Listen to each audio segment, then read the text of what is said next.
Hello everyone, मैं माही आप सबका स्वागत करती हूँ अपने चैनल पीसीएम बीएससी विद माही पे। तो लास्ट वीडियो में मैंने केमिस्ट्री का paper second BSc first year का यूनिट 2 स्टार्ट किया था, जिसमें मैंने आपके साथ उस चैप्टर का बेसिक्स जैसे कि कॉन्सेप्ट समझाया था कि बेसिक एनालिटिकल केमिस्ट्री क्या है, कॉन्सेप्ट ऑफ सैम्पलिंग समझाया था और कुछ इंटरडिसिप्लिनरी नेचर समझाए थे एनालिटिकल केमिस्ट्री के।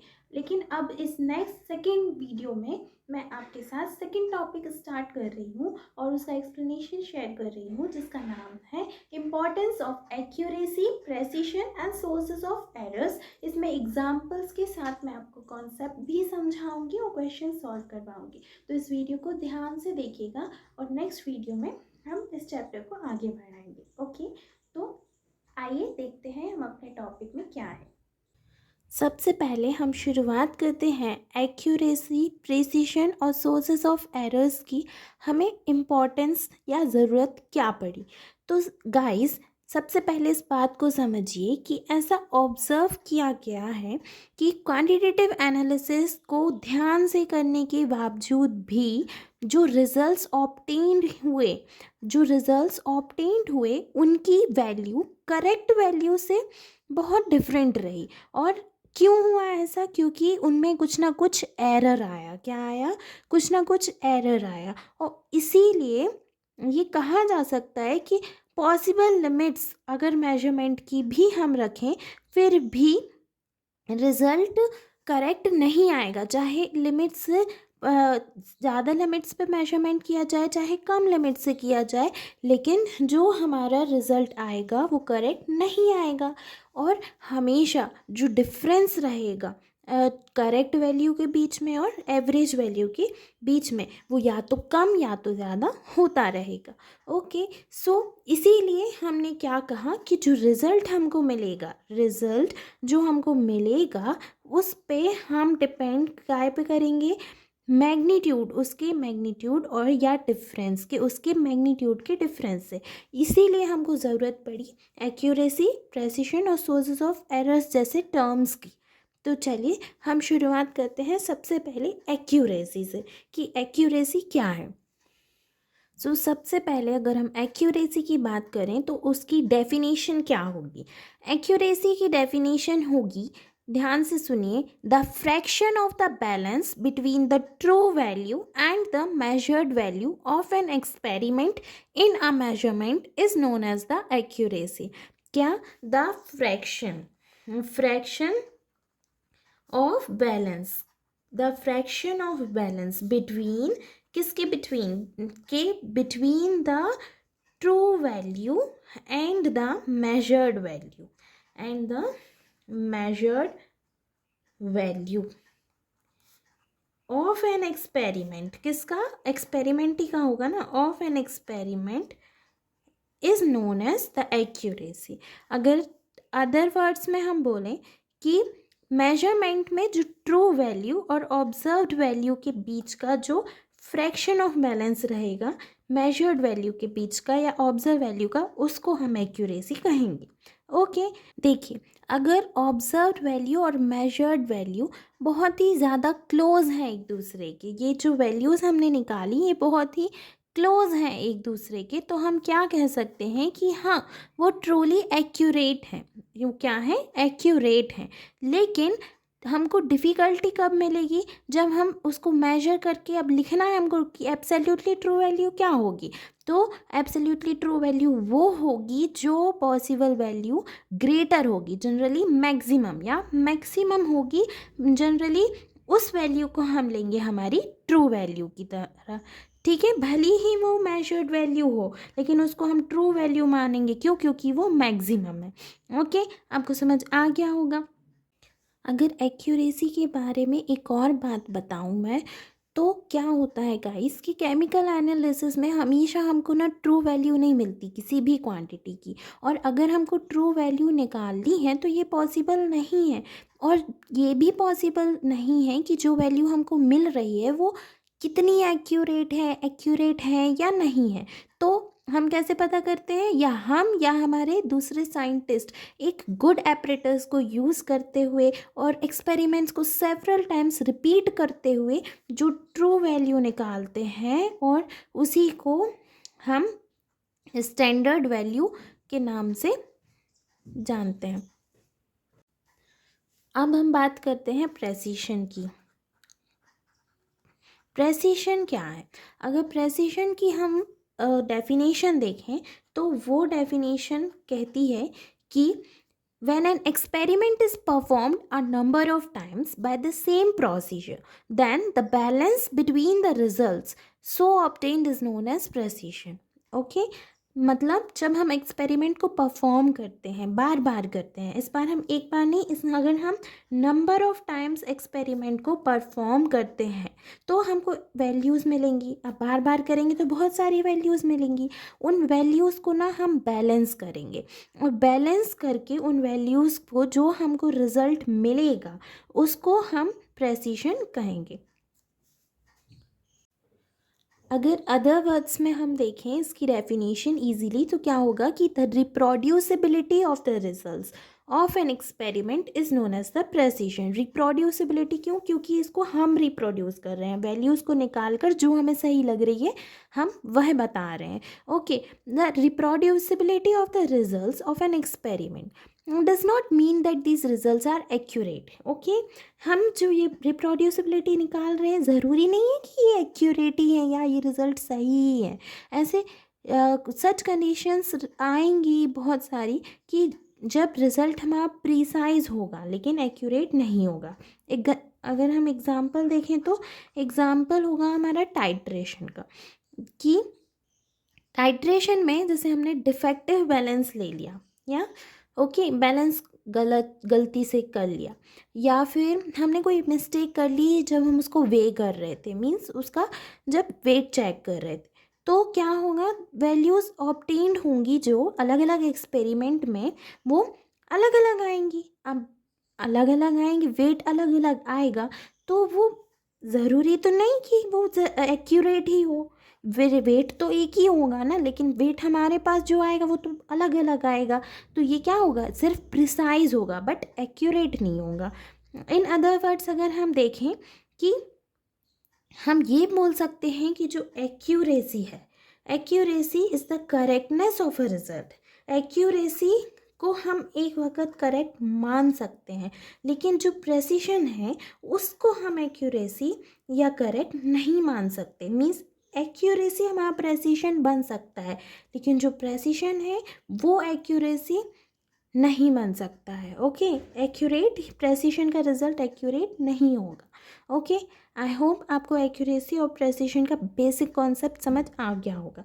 अब एक एग्जाम्पल लेते हैं तो उस एग्जाम्पल से समझते हैं। ओके,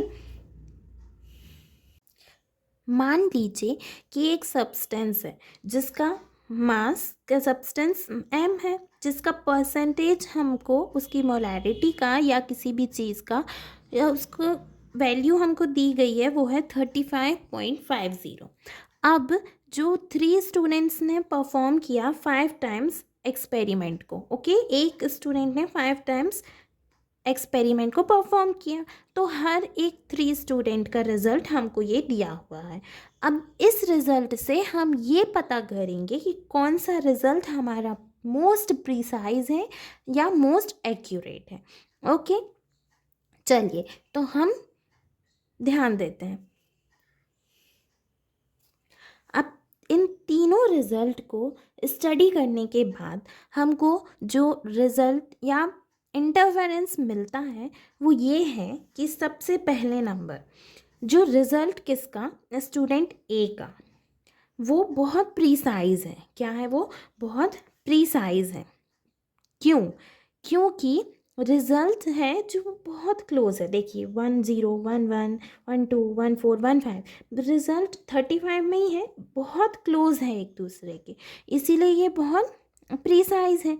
लेकिन इसका जो मीन निकला है 35.12, ये बहुत फार है। किससे फार है? ये बहुत फार है ये हमारी करेक्ट वैल्यू से जो हमको दी है 35.50 से। इसीलिए ये जो रिज़ल्ट है किसका, स्टूडेंट ए का, वो हमको प्रिसाइज है लेकिन एक्यूरेट नहीं है। एक्यूरेट क्यों नहीं है, क्योंकि इन दोनों का फासला बहुत दूर है। ओके, अब सेकंड पॉइंट अगर हम देखें तो जो रिज़ल्ट है स्टूडेंट बी का, वो प्रिसाइज तो है लेकिन स्टूडेंट ए से ना प्रिसाइज कम है।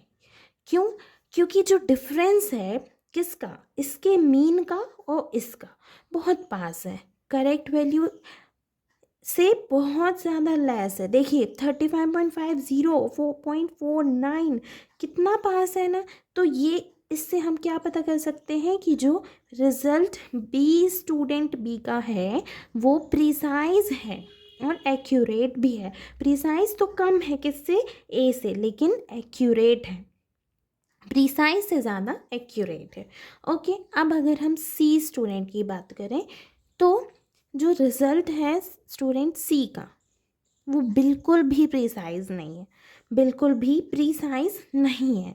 क्यों, क्योंकि इसका जो रिज़ल्ट है ना वो एक्यूरेट भी नहीं है। क्यों, क्योंकि जो डिफरेंस है किसका, मीन रिज़ल्ट का, मीन का और करेक्ट वैल्यू का, वो भी बहुत ज़्यादा है। कितना, 6 का है, 5 6 और 5 0। ओके, और ना ही ये प्रिसाइज है। प्रिसाइज क्यों नहीं है, क्योंकि इसकी वैल्यूज़ देखिए कितनी दूर दूर है, मतलब पास तो है ही नहीं बिल्कुल।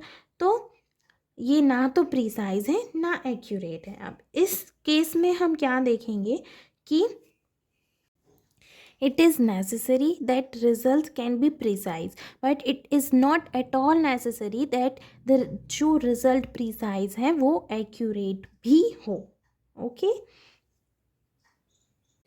अब अगर हम बात करें मेथड्स की, मेथड्स किसकी, एक्यूरेसी और प्रेसिशन को एक्सप्रेस करने की, तो मेथड्स हमारे पास ये हैं।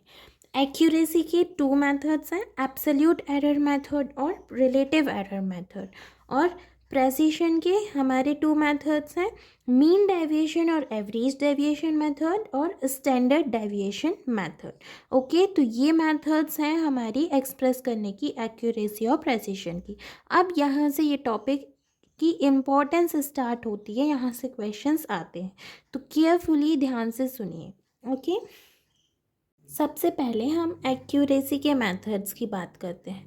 तो एक्यूरेसी की एब्सोल्यूट एरर मेथड में क्या होता है, सबसे पहले एब्सोल्यूट एरर क्या होता है कि in a measurement difference between the true value and the observed value taken in an experiment is the absolute error.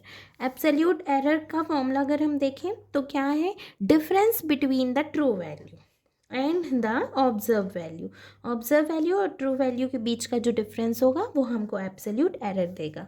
Okay, इसमें एब्सोल्यूट एरर में हमारी यूनिट और साइन जो मेजरमेंट के टाइम थे वो सेम रहेंगे। जैसे एग्जांपल के लिए किसी एनालिसिस में 13.44 ग्राम का सब्सटेंस हमको शो किया गया है, किस में, 13.32 ग्राम में।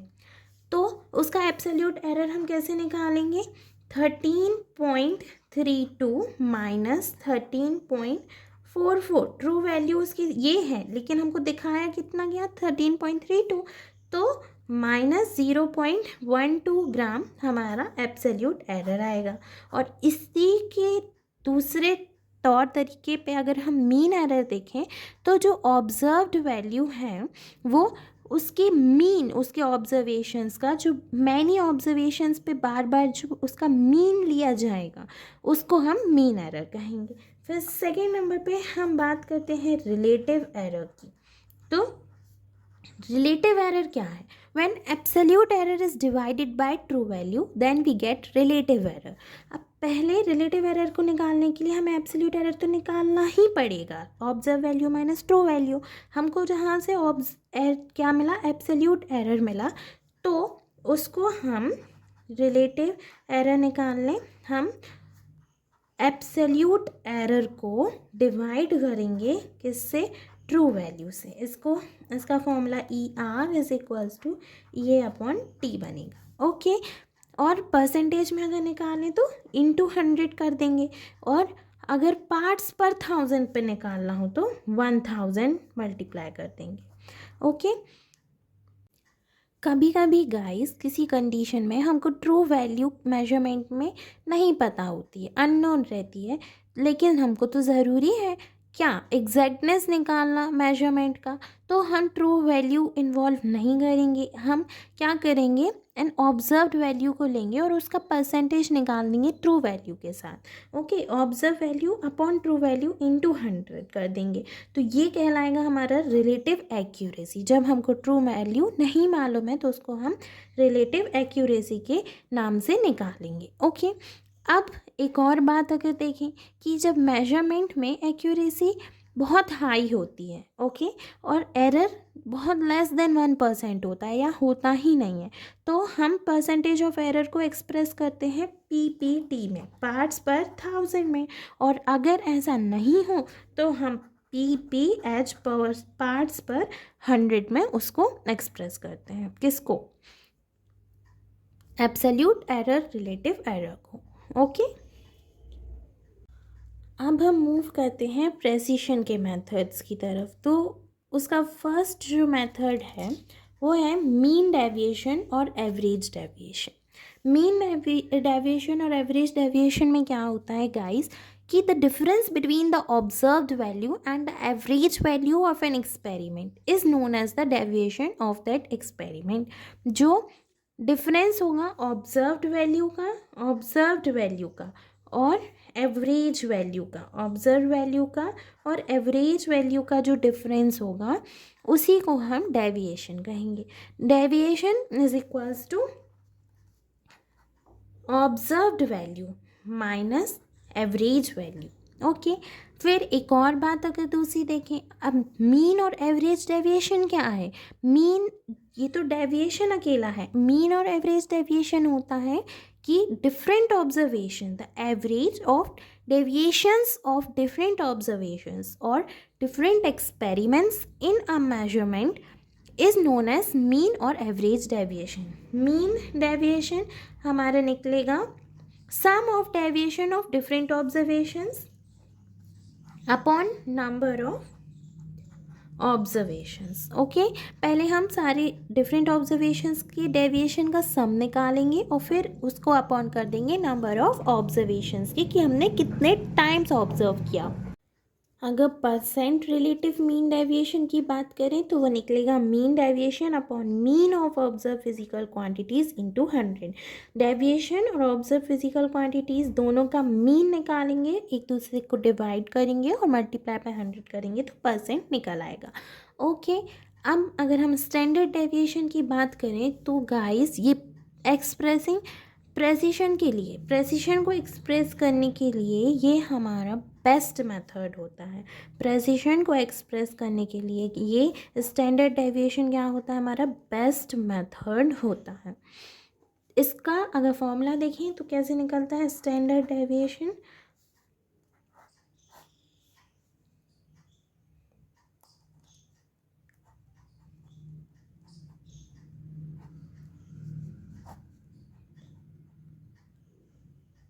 लेकिन क्या होता है अगर capital N means number of observations की वैल्यू हमको 10 है या 10 से लेस है, लेस देन 10 है, तो स्टैंडर्ड डेविएशन कैसे निकलेगा? तो यही सेम फॉर्मूले में हमारा n-1 हो जाएगा। जब n हमारा क्या है 10 है या 10 से कम है, तो ये क्लियर है कि अगर n की वैल्यू इंक्रीज़ होती है तो डेविएशन डिक्रीज़ होता है, which means that accuracy will increase. इसका मतलब यही होगा ना कि हमारी एक्यूरेसी बढ़ेगी। देयरफॉर अगर हमें एक्यूरेसी बढ़ाना है तो नंबर ऑफ ऑब्जर्वेशंस भी बढ़ाने ही होंगे। नंबर ऑफ ऑब्जर्वेशंस बढ़ेंगे तो एक्यूरेसी बढ़ेगी। ओके, आई होप आपको ये दोनों मेथड समझ में आ गए होंगे। अब चलिए मैं एक छोटा सा एग्जांपल लेती हूँ, एक प्रेसिशन का मीन्स एक मीन डेविएशन का और एक स्टैंडर्ड डेविएशन का। देखिए क्वेश्चन कहना है कि in a compound X Y the percentage of X was found to be these, calculate the mean deviation and relative mean deviation. हमको ये भी वैल्यूज़ दी गई हैं परसेंटेज किसकी, एक्स की। एक कंपाउंड में एक्स वाई में। तो हमको मीन डेविएशन और रिलेटिव मीन डेविएशन निकालना है इन वैल्यूज़ की हेल्प से। सो सबसे पहले हम क्या करेंगे, सबसे पहले हम एवरेज निकालेंगे, एवरेज डेविएशन। ओके, तो हम क्या करेंगे, पांचों वैल्यू को प्लस करेंगे सीधा सीधा।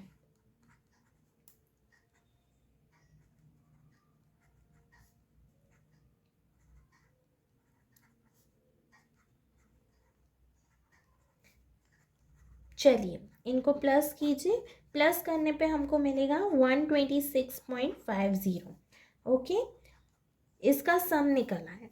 अब हमको क्या करना है, नंबर ऑफ ऑब्जर्वेशंस हमारी कितनी है, 1 2 3 4 और 5 है। तो हम क्या करेंगे,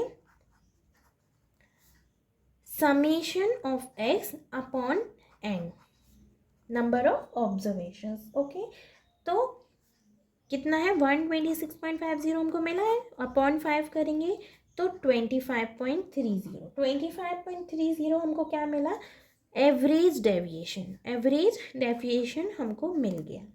अब हम मीन डेविएशन निकालने के लिए क्या करेंगे, मीन डेविएशन का फॉर्मूला क्या होता है, summation of x minus bar x upon n, means mean deviation और average deviation means observed deviation minus average deviation का sum upon number of observations.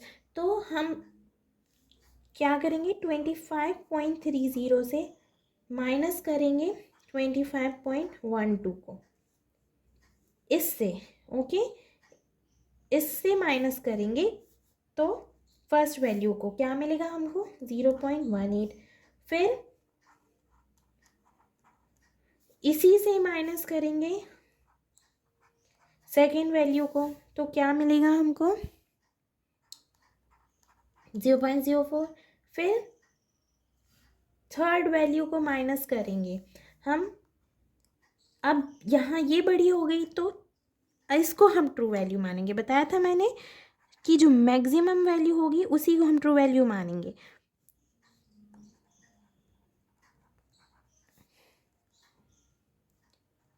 Similarly ये तीन बड़ी हैं, ये दोनों भी, तो इससे इसको हम इनमें से माइनस करेंगे।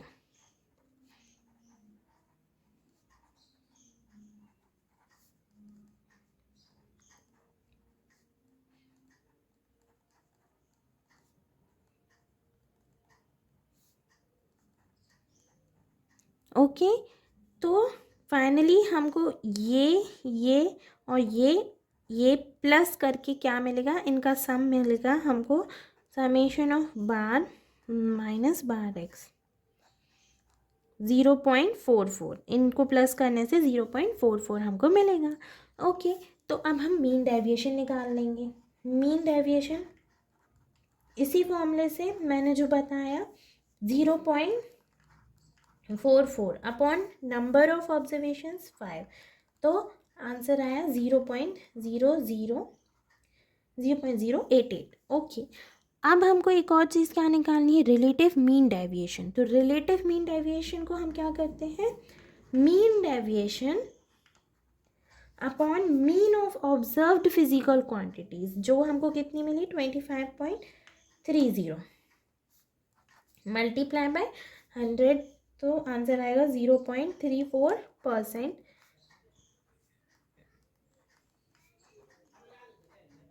और 3.4 ppt पार्ट्स पर 1000। ओके,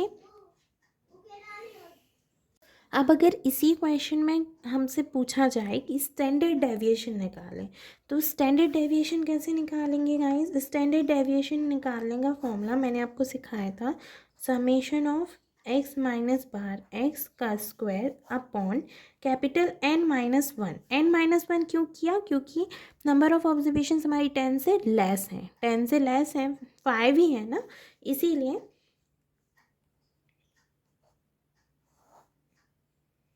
अब ये जो वैल्यूज़ थी हमारी, हम इनका कर देंगे क्या, स्क्वायर,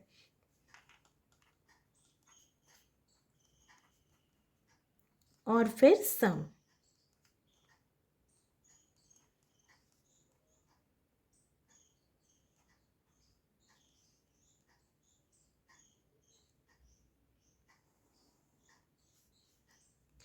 5 माइनस 1 एंड माइनस 1 है। ओके, चलिए इनका स्क्वायर करें तो 0.0324,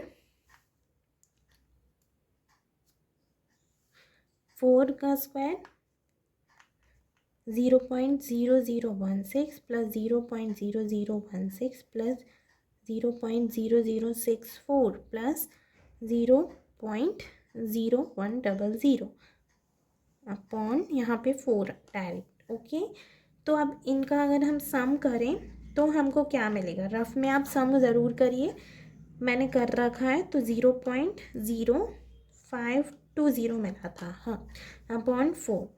तो चलिए अब इसको हम कैसे लिख सकते हैं, आपकी मैथ्स यहाँ पे स्ट्रॉन्ग होनी ही चाहिए, तभी ये चीज़ें समझ आएंगी। अपॉन 4, ओके, 2.804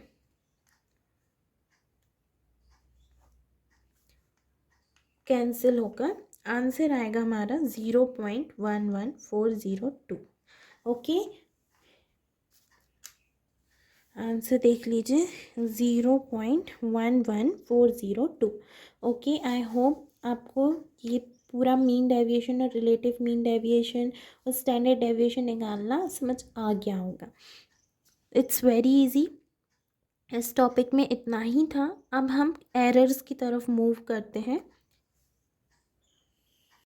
अब अगर एरर्स की हम बात करें तो एरर्स क्या होते हैं, जब हम किसी ट्रू वैल्यू ऑब्जर्व्ड वैल्यू के बीच में डिफरेंस जो पाते हैं और जो आते हैं उसको ही हम एरर कहते हैं। क्यों? क्योंकि वो हमसे गलती हुई इसलिए ये डिफरेंस आया। ओके, तो there are 2 types of error.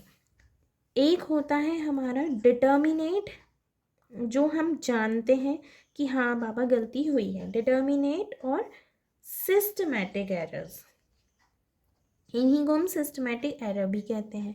Okay, और दूसरा होता है हमारा इनडिटर्मिनेट, जो हम नहीं जानते हैं, और रैंडम, जो अचानक हो जाते हैं, वो रैंडम एरर। ओके, सिर्फ ये 2 टाइप्स के एरर होते हैं, लेकिन इनको भी अब हम क्लासीफाई करेंगे। देखिए, जैसा कि मैंने आपको बताया कि 2 टाइप्स ऑफ एरर हमारे होते हैं, लेकिन अगर और बेसिस पे हम क्लासीफाई करें तो सबसे पहले डिटर्मिनेट और सिस्टमैटिक एरर्स के ये जो टाइप्स हैं, पहले ये क्या होते हैं।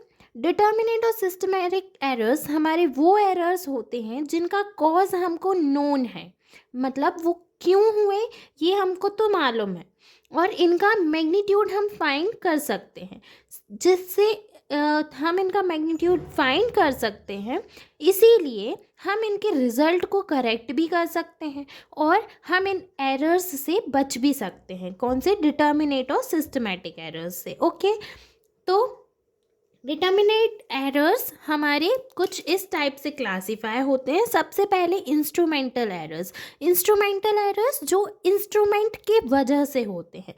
सबसे पहले balance and weights, balance and weight के एरर हमारे इस ऐसे घटते हैं कि जैसे हमने बैलेंस करते टाइम जो आर्म्स रहती हैं हमारी वो डिफरेंट लेंथ की ले ली। ओके, सेकंड हमारा हमने इनसफिशिएंट सेंसिटिविटी रख लिया बैलेंस का, है कि कहीं ज़्यादा कहीं कम। और थर्ड हमारा यूज़ ऑफ अनकैलिब्रेटेड वेट्स, मतलब जो ज़रूरत ही नहीं है उतना वेट रख लिया, है ना। तो ये हमारे बैलेंस या वेट के एरर्स हो जाएंगे। फिर सेकंड आएगा हमारा वॉल्यूमेट्रिक ऑपरेटर्स।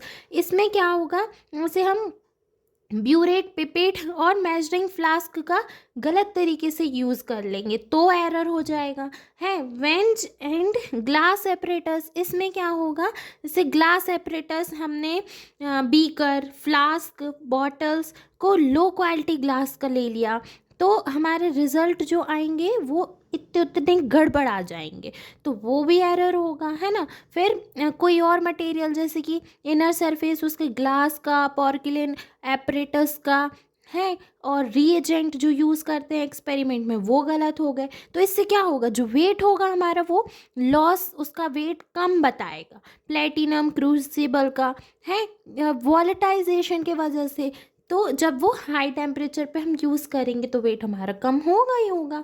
तो ये भी तो एक एरर होगा। फिर बी आएगा एरर्स ड्यू टू रिएजेंट्स, जिससे जब रिएजेंट ना हम इम्प्योर ले लेंगे, सही रिएजेंट नहीं लेंगे, अगर वो इम्प्योर होंगे तो हमारा जो रिजल्ट आएगा वो इनकरेक्ट होगा। Impurities may be either of the same materials, है ना, जो हम यूज़ कर रहे हैं उसी का सेम मटेरियल में भी इम्प्योरिटीज़ हो सकती हैं, जिससे एक्सपेरिमेंट में हमारा मटेरियल इंटरफियर कर जाएगा, तो भी एरर हो जाएगा। फिर थर्ड होंगे हमारे पर्सनल एरर्स।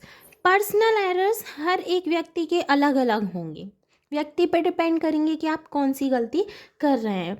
तो उसके लिए हम खुद जिम्मेदार होंगे, खुद रिस्पॉन्सिबल होगा इंसान जिसका पर्सनल एरर होगा, एनालिस्ट या ऑब्जर्वर, ठीक है। तो उसमें भी एरर्स इन वेइंग, वही द एरर्स इन वेइंग होगा कि किसी ने बैलेंस के लिए पेन को चेंज कर लिया, balance has not been close from all the sides during weighing, ये भी हो सकता है। और जब weights are picked up by hand, किसी ने वेट को हाथ से उठा लिया, if the reading is not correctly read from a single pan balance, एक तरफ से बैलेंस करते हुए या देखते हुए हमने रीडिंग को करेक्टली रीड नहीं किया। ओके, फिर सेकेंड होगा एरर्स इन मेजरिंग वॉल्यूम।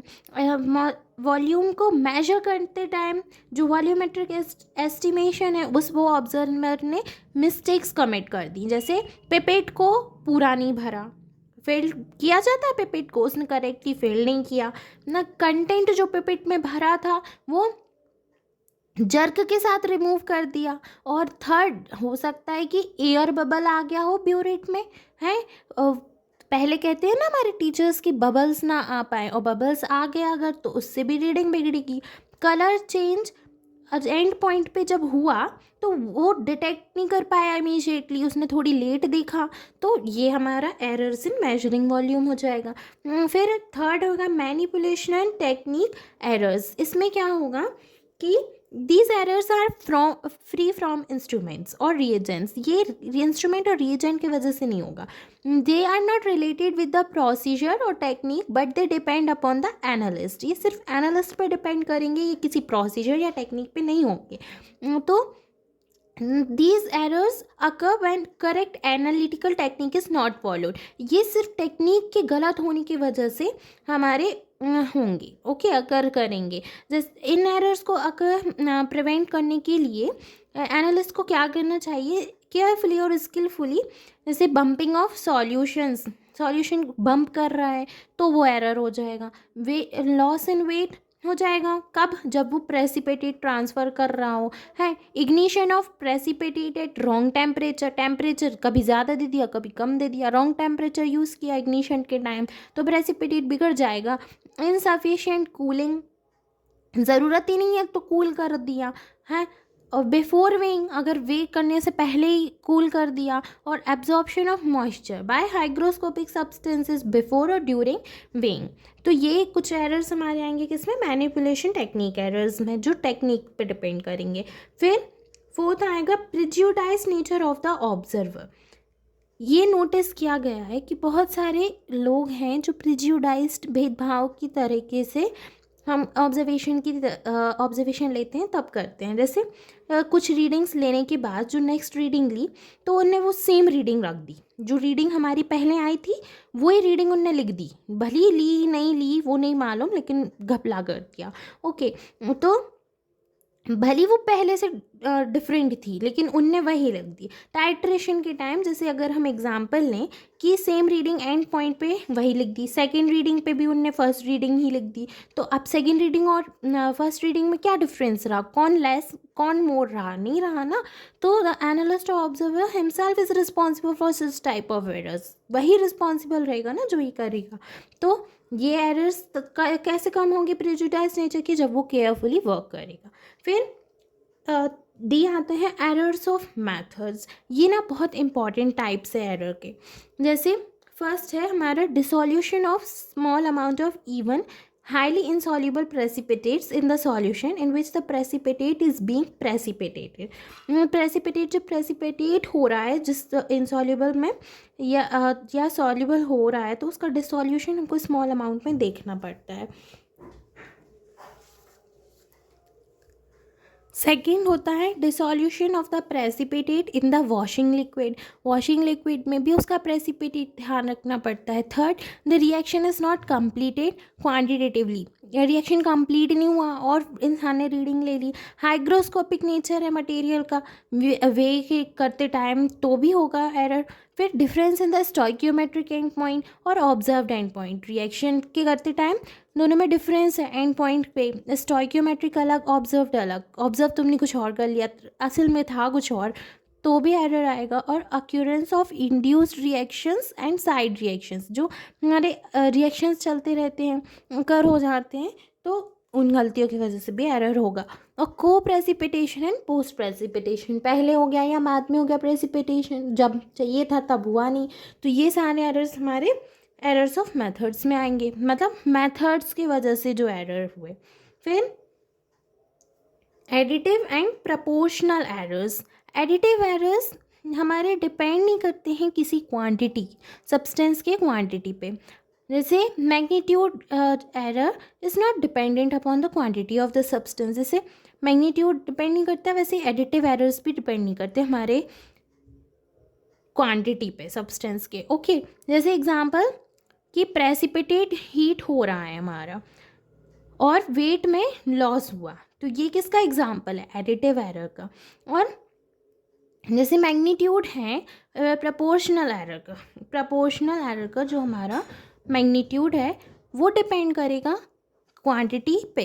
जैसे एग्जांपल कि कोई इम्प्योरिटी प्रेजेंट है हमारे स्टैंडर्ड सब्सटेंस में, जिस स्टैंडर्ड सॉल्यूशन को हम प्रिपेयर कर रहे हैं, तो उसके अमाउंट को हम जब बढ़ाएंगे, इंक्रीज़ करेंगे, तो जो मैग्नीट्यूड है उसका नॉर्मेलिटी और स्टैंडर्ड सॉल्यूशन हम निकालेंगे वो भी बढ़ेगा। तो इसीलिए जो मैग्नीट्यूड है प्रोपोर्शनल एरर का, वो डिपेंड करेगा क्वांटिटी पे। क्वांटिटी के बढ़ने से हमारे एरर भी बढ़ेंगे। ओके, अब सेकेंड नंबर पे ये सारी बात की मैंने डिटर्मिनेट और सिस्टमैटिक एरर्स की। सेकेंड नंबर पे हमारा आता है इनडिटर्मिनेट और रैंडम एरर्स। जैसा कि मैंने बताया, ये वो एरर्स होते हैं कि जिनका कॉज हमको नहीं मालूम, पर ये अराइज हो जाते हैं और ये रिमूव नहीं किए जाते। जैसे हमने डिटर्मिनेट एरर्स को तो हम बचा लेते थे, इनको हम बचा नहीं सकते। Indeterminate errors are caused by careless working, ये भी केयरलेस वर्किंग के ही वजह से होते हैं, and due to the effect of some external factors, पर ये एक्सटर्नल फैक्टर्स की वजह से होते हैं, इस पर अपना कंट्रोल नहीं रहता। जैसे कि वेरिएशन इन टेम्परेचर, टेम्परेचर की चेंज आने की वजह से, हवा में नमी मौजूद होने की वजह से, ह्यूमिडिटी ऑफ एयर, और अगर जो लाइट नहीं है किसी रूम में, इनसफिशिएंट लाइट है तो भी होगा। अब बिल्डिंग में वाइब्रेशन है, कहीं का कोई नॉइस है तो हो जाएगा, है। तो ये हमारे इनडिटर्मिनेट एरर्स होंगे। ये डिटेक्ट किए जा सकते हैं कब? जब पर्सन अपनी सिमिलर कंडीशंस पे एक्सपेरिमेंट को परफॉर्म कर रहा है, लेकिन बार बार कर रहा है, तो उसको पता चलेगा पहले ये था, ऐसा हुआ था, भाई कुछ तो चेंज आया है, सेकेंड और थर्ड टाइम किया उसने। Since indeterminate errors occur accidentally, therefore their magnitude may be to any extent. Okay? तो ये सब बात हुई हमारे एरर्स के टाइप्स की। अब एरर्स हुए हैं तो एरर्स को बचाना तो पड़ेगा, गलतियाँ ना हो तो अच्छा रहता है ना, तो गलतियों को हम ना हो ऐसा चाहेंगे, तो इसीलिए हम मिनिमाइजेशन ऑफ एरर्स जानेंगे। मतलब एरर्स कम करने के लिए क्या होगा? It is not possible to eliminate errors completely. ये तो सच है कि गलतियों के बिना कोई काम नहीं हो सकता है, मतलब गलतियाँ तो होती ही हैं, पर गलतियाँ कम की जा सकती हैं। गलतियों की ऐसा नहीं हो सकता कि किसी काम में बिल्कुल गलती ही ना हो। तो हम एरर्स को एलिमिनेट नहीं कर सकते हैं कम्प्लीटली, लेकिन कम कर सकते हैं। तो डिटर्मिनेट जो एरर्स हैं, ये जो हमने डिटर्मिनेट एरर्स पढ़े हैं, ये कम हो सकते हैं। इनडिटर्मिनेट एरर्स पे हमारा कंट्रोल नहीं है, तो ये तो हम कम नहीं कर सकते हैं। तो चलिए, डिटर्मिनेट एरर्स को हम केमिकल एनालिसिस के दौरान कैसे कम कर सकते हैं ये जानते हैं। फर्स्ट, कैलिब्रेशन ऑफ एरर्स या कैलिब्रेशन ऑफ एपरेटस। एरर्स नहीं, यहाँ पे एपरेटस आएगा। ओके, तो इसमें क्या होगा कि एपरेटस और वेट जो हम यूज़ कर रहे हैं एनालिसिस के लिए, वो पहले हमको केयरफुली चेक करने होंगे। क्यों? क्योंकि वो करेक्टली कैलिब्रेट नहीं हुए होंगे, मतलब रखे नहीं हुए होंगे, या फिर डिफेक्ट होगा उनमें कि कुछ खराब है एपरेटस में है, तो इस वजह से हमारे एरर्स बढ़ जाएंगे। तो हमको सबसे पहले कैलिब्रेशन ऑफ एपरेटस को चेक करना होगा। फिर सेकंड है हमारा ब्लैंक डिटर्मिनेशन। ब्लैंक डिटर्मिनेशन का ऑब्जेक्टिव जो मेन रहता है वो ये रहता है गाइस कि जो इम्प्योरिटीज़ के इफेक्ट हैं जो रिएजेंट में आ जाएंगे, एंटर कर जाएंगे, या कंटेनर में जो हम यूज़ कर रहे हैं एनालिसिस के टाइम वो होंगे, तो उनसे बचने के लिए हम पहले ही क्या कर लेंगे, पैरेलल एक्सपेरिमेंट कर लेंगे उन्हीं कंडीशंस के, सिमिलर कंडीशंस के चलते हुए, कि लेकिन सैंपल नहीं लेंगे मेन। क्यों?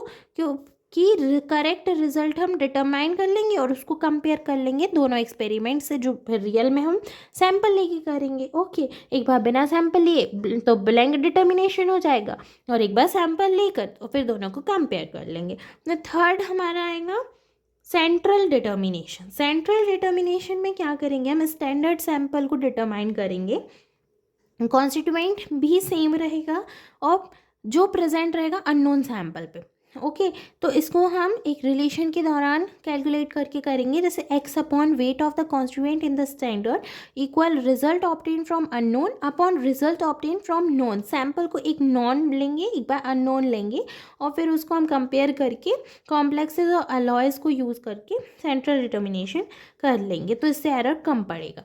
फिर फोर्थ में क्या है, by using independent methods of analysis.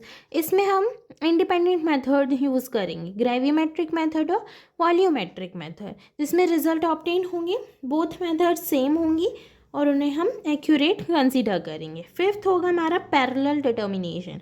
Parallel determination में कुछ नहीं होता है, एक एक्सपेरिमेंट को हम 2 से 3 बार या ज़्यादा, उससे भी ज़्यादा बार आकर या फिर परफॉर्म करते हैं। क्यों करते हैं? क्योंकि एरर्स हमारे कम हो जाएं या एरर्स ख़त्म हो जाएं रिमूव करने के लिए और करेक्ट रिजल्ट को पाने के लिए।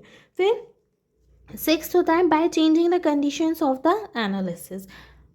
इसमें हम कंडीशंस को ही चेंज कर देंगे एनालिसिस के दौरान, जैसे concentration of the solution, temperature of the precipitate, chemical composition किसका, सॉल्यूशन का, जब प्रेसिपिटेशन अकर हो रहा होगा, method of precipitation and method of mixing the reagent. और फिफ्थ होगा treatment of the precipitate after precipitation, keeping the precipitate in the same condition, washing, wash liquid और etcetera.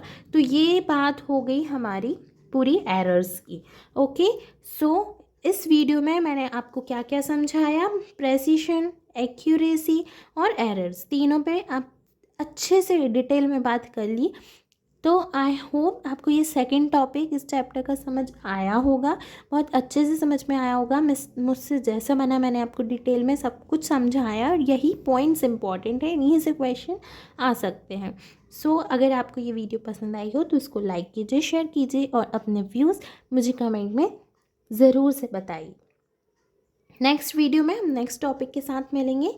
Channel को सब्सक्राइब करना ना भूलिए। बाय बाय, टेक केयर, मिलते हैं next video में।